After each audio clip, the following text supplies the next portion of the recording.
Hey everybody, it's Mike from Fishing the Mid-South. We're going to do another knot testing video. And this time around, we are going to use Trilene Big Game 20-pound mono. We're going to use Offshore Angler 3X heavy wire circle hooks in the size 5/0. Now, I'm trying to use a hook size that I think would be applicable to this size of line or somewhere thereabouts, right? And yes, I do mostly catfishing, but, and you may say, well, 20-pound line is kind of nuts for catfishing. Well, not really if you're using channel cats and that kind of stuff. But anyway, I also do saltwater fishing, and these are inline circle hooks, and they are required in Florida for several species. So I tend to try to use inline circle hooks whenever I can, even in freshwater. So we're going to do the no knot Snell this time.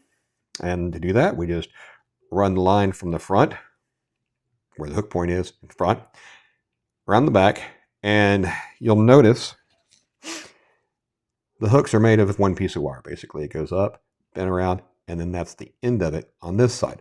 So you locate the side that has the open end, and this one's closed pretty well, so it's not as easy to tell. But you always want to wrap, the first wrap you want to be on the solid end, not the end that has been bent around and has the end on it. And that's to help prevent fraying. So that being said, we'll go with 1, 2, 3, 4, 5 wraps. And if you're wondering how many wraps you really need, we'll test that in another video, see how much the wraps affect performance on certain knots. Not all of them, of course, because that would take forever and ever and ever. So we've got our knot tied. I'm sure I said it, but if I didn't, you wrap it 5 times, you go back around from the back side and come out. And that's what creates the no knot Snell, or the knotless knot, or whatever you want to call it. This is not, it's an easy knot to tie, but it's not my favorite when we get into heavier mono, because as you can see, if you push on it, the whole knot just basically comes undone. And with heavier mono, it happens more. Now you can, torque the snot out of these and kind of get it to set a little bit. And it's easier on the smaller diameter lines. On the heavier diameters, just not as easy as I think it should be. So my goal here is hopefully keep from having hooks flying across the room, because I like my eyes. So here we go with test 1. They are just tied to a hook puller, so we can test the strength of the line / knot and not whatever's on this side of it. So test 1 is underway.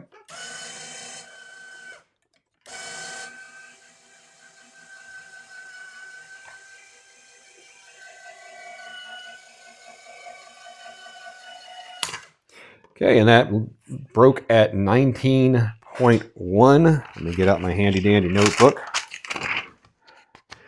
Yeah, you'd think I've had this already, but I don't. 19.1.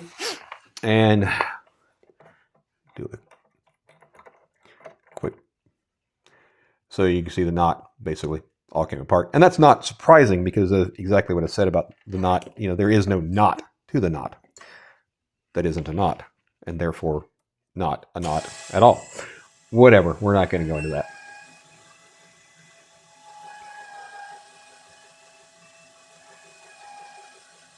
My goal is to give you guys additional information and not confuse myself and everyone else in the process. Ow! These are sharp, by the way.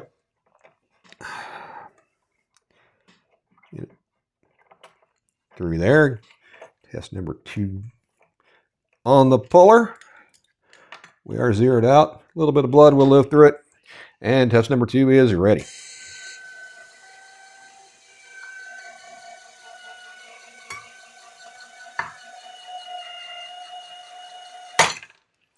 $27.1. And you'll notice that did not actually break at the knot at all. That isn't a knot. That broke further down the line and possibly at the hook puller. But in any case, 27.1 is a fine number, because this 20-pound Trilene Big Game has been breaking at around 28 pounds, just line strength itself.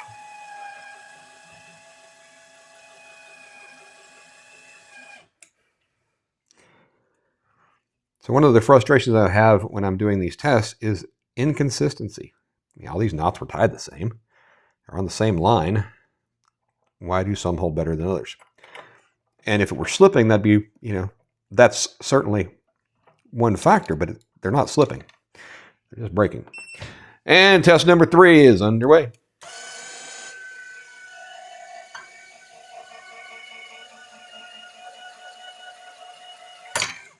$26.4 pounds. As you can see, the knot is what gave way. It didn't pull through, but it did break. And this is interesting. So remember we talked about the line getting stuck under there? It actually did get stuck in that groove. So there's that. 26.4 pounds. Now I'm going to be testing different ways to Snell knots to see if that has an impact.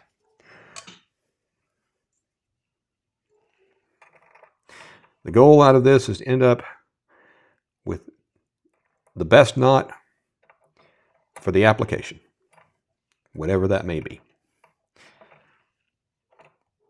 We've all heard, people say, this is my favorite knot. This is the strongest knot ever made. Okay, well, we'll test it. We're fine with doing that. Just want to make sure, like I said, this does not come back and bite me because I don't want to get bitten. Come on, there you go. Okay. Reset the puller and test number 4.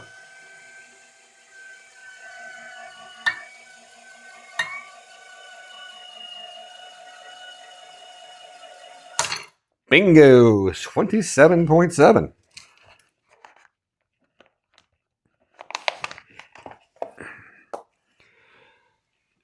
And you can see there's plenty of line left on the hook puller and plenty of line left. Well, yeah, that's very obvious that it did not break the hook puller. It broke further up. So that was the line that failed, not the knot. Get ready with test number 5.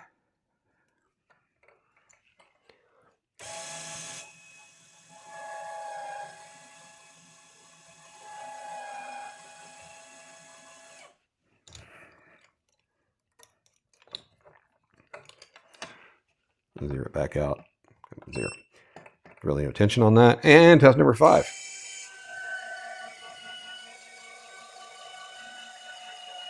So you can watch the tag and it does tighten up a little bit. Whoa, 28.8. Needless to say, the line is what failed there. So here are our results. First test was 19.1, then 27.1, 26.4, 27.7, 28.8. That is with the no knot Snell on 20-pound Trilene big game monofilament line. We do have a playlist showing how to tie a knots, also a playlist on all these knot tests. Please like, subscribe, all that fun stuff, and we will in fact see you on the next video. Thanks for watching.